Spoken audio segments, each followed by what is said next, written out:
అందరికీ నమస్తే. ఉడకబెట్టిన అన్నంతో ఇలాగ ఒకసారి టిఫిన్ కానీ ఈవినింగ్ స్నాక్ కానీ ఇలాగ ట్రై చేయండి. 2 కప్పుల రైస్ తీసేసుకోండి. తర్వాత సగం కప్పు శనగపిండి, సగం కప్పు పెరుగు తీసుకొని ఇలాగా మంచిగా మిక్సీ పట్టేసుకోండి మెత్తగా.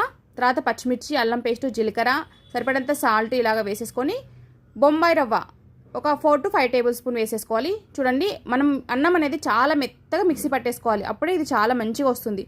తర్వాత సోడా వేసేసుకొని చూడండి, ఈ కన్సిస్టెన్సీ ఉంటే సరిపోతుంది.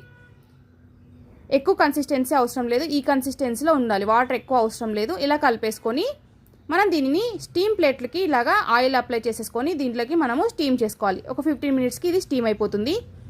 చూడండి, ఇలాగా మనం చేయి టచ్ చేస్తే చేతికి అంటుకోకుంటే సరిపోతుంది, ఇంతే.